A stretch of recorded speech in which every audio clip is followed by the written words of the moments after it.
We're glad you're with us. I'm Lynn Brooks. And I'm Janie Wallace, in for Philip Coleman. Saban statue will be unveiled this Saturday before the A-Day game. It'll be here before you know it. You're looking live at the Walk of Champions at the University of Alabama from our WVUA tower camera. The 9-foot-tall statue will become the 5th outside Bryant Stadium after months of designing and sculpting.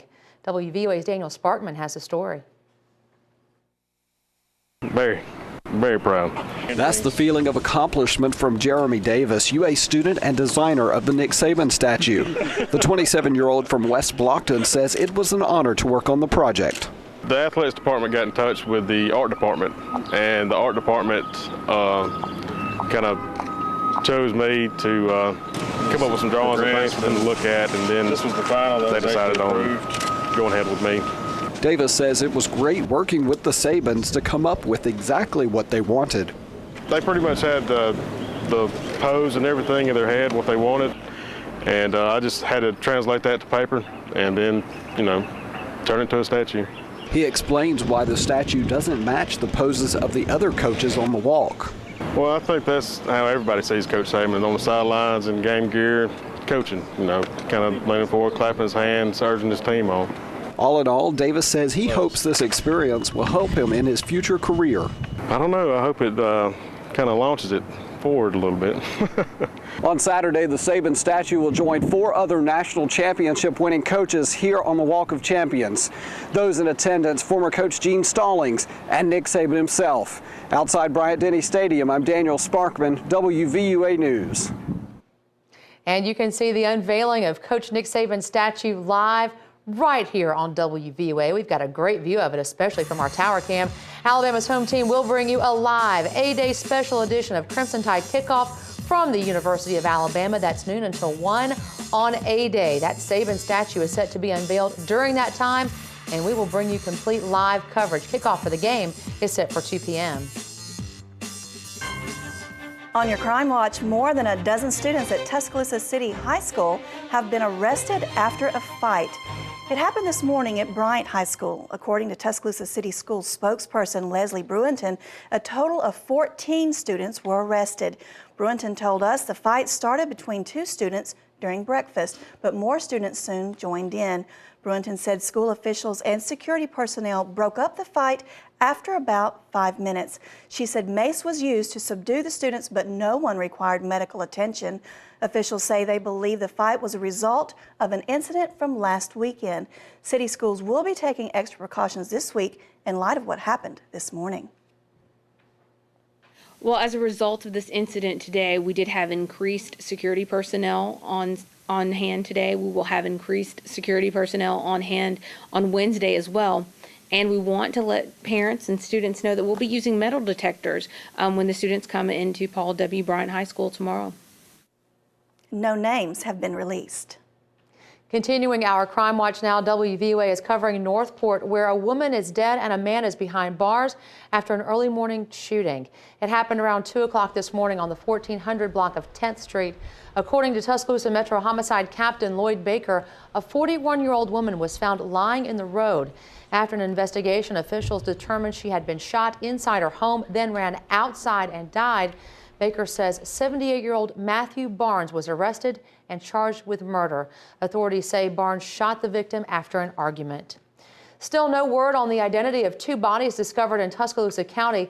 According to Tuscaloosa Metro Homicide Captain Lloyd Baker, the first body was discovered Saturday near a gas well in northern Tuscaloosa County.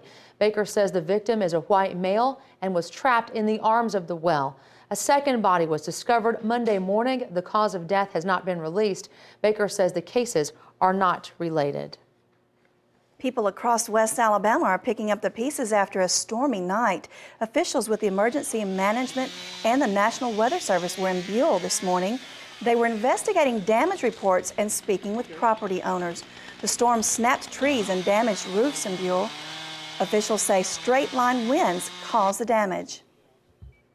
Now here you're looking at video our chief photographer Jerome Davis shot Monday evening out on Romulus Road. That's in Tuscaloosa County. That's in the community of Coker. This road was temporarily closed after several trees were knocked over by that storm.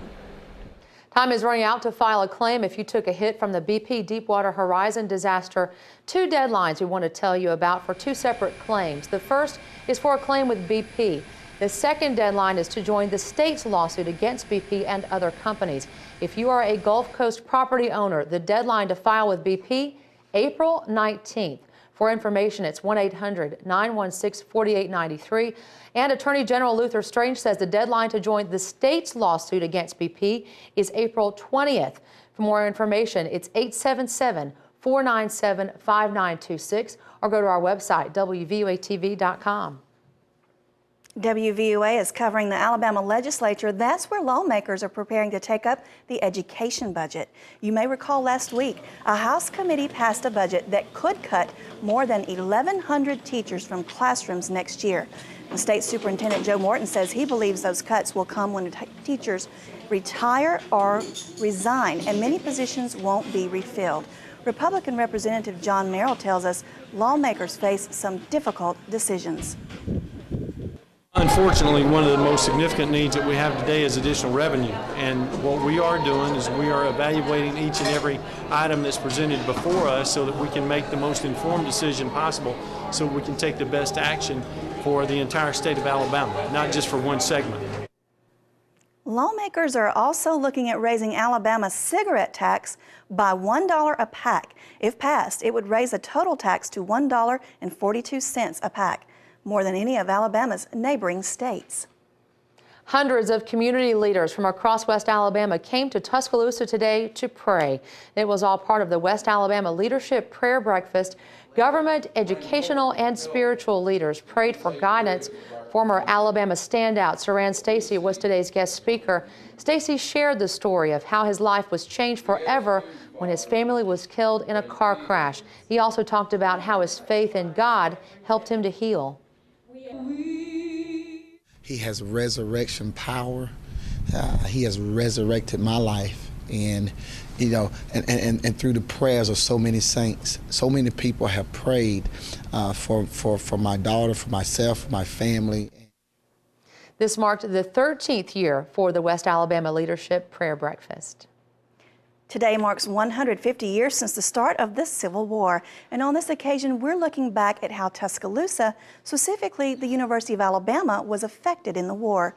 In April 1865, part of the University of Alabama campus fell victim to Union soldiers during the Battle of Tuscaloosa. Union forces were given orders to destroy all public buildings on campus. Only the President's Mansion, the Gorgas House, Observatory, and Roundhouse survived.